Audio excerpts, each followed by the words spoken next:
So, welcome back onto this ship, and here I have forgotten to show you one part of it. It's the reactor hall. These reactors basically are the main source of power on this ship. And, well, the armor layer to the outside is on each side at least 4. To the hallway it's even 2. So, no one could really breach in here. It would always be a problem to do this. Well, this is so much to the interior of the ship. Now let's go to the exterior. If I ever manage it through here. These difficulties are wanted, because if somebody breaches in, he or she has a lot of problems going through this part fluently. So, the next thing I'm going to show you are the gravity shields. So, going down here into the turret, and up here. So, to the gravity shields. I haven't managed to cover all parts of this ship, but I will probably update it. You see, we're coming with 18 point something, and we get reverted, or not reverted, but we get propelled backwards with 20 point something. So, going a little more back, these gravity shields basically decelerate any gravity propelled weapons and, well, turn them back if they come in the right angle. So, you see, you come always out a little faster if possible. And the gravity projectiles, even if they hit, are at least, well, they don't hit as powerful as they were. So basically, the gravity shields prevent you against gravity propelled weapons. Now coming to the turret. The turret basically is one big amount of... Wow, what happened here? I have no idea how this happened.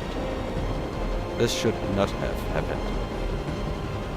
Let's see if the door is on the other side, because I have a thought why it happens. This is the second try. No, here happened nothing, so I have no idea why.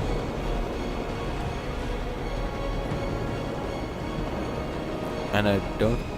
well, probably... Okay, now I see the problem I've built here. I have to get that out before I'm releasing this on the Steam Workshop.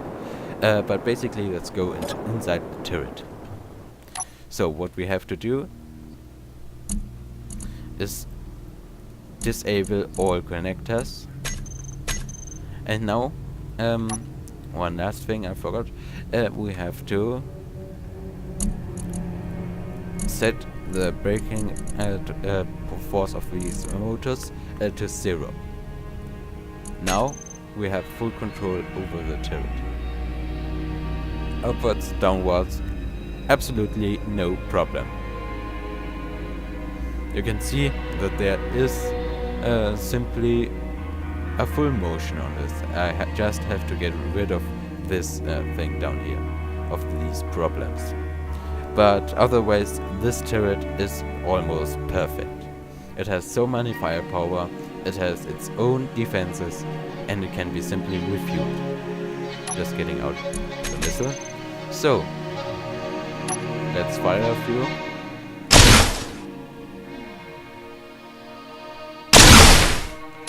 Basically nothing special, except it's simply a big turret. So, let's... You can see that it pulls out a lot of rockets per minute, and therefore it needs to have a lot of a lot of ammo capacity, which is made by the small cargo containers in here, and it has to be refueled fast by the connectors. So for the probably last thing I want to show, I have to set the motors and the connectors back. So this force upwards to lock them in place. What I will show now is the movability of the ship, the agility. And you will already see, or these people who know this game will already see that with this much engines, or this few engines, said better, on such a ship, it should be absolutely slow. It should be a slug. Absolutely slow slug. And nothing less. And you see, it is. This ship's acceleration is so absolutely small. There's pretty much no way you can fly this in a battle. For a battle or for any situation where you have to be fast, this ship uses its booster, its gravity booster. Once I activate the gravity booster or just booster here, so come on, activate. You see, at the moment the gravity booster is turned backwards, which is the same acceleration. You see that in about, if you count out the lag, 3 seconds we have accelerated to maximum velocity. Now, if I simply revert the not polarity, but if I revert the booster generators,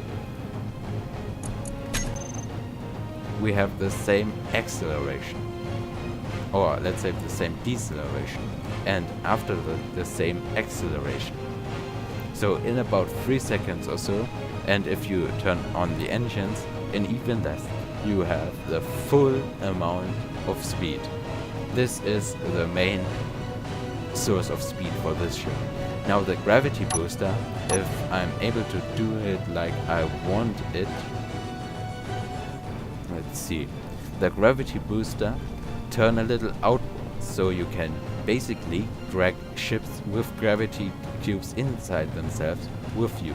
I don't think I managed to get to this ship in time. Well, hopefully it still gets dragged with us. So basically this would be your travel mode. You travel like this. And let's see if I can drag the ship with my gravity cubes. It could be near enough, but I don't absolutely think so. Most likely not. Well, basically these gravity cubes go outside a little, and there you can pull ships with you.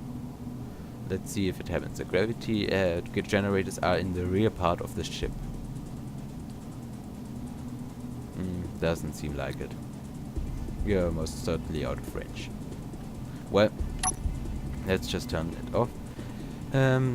You see that the amount of power you need for the basic engines is much higher than you need for the gravity booster. But on the other hand, the gravity booster can be manipulated by other gravity generators. So this is one problem with this kind of propulsion.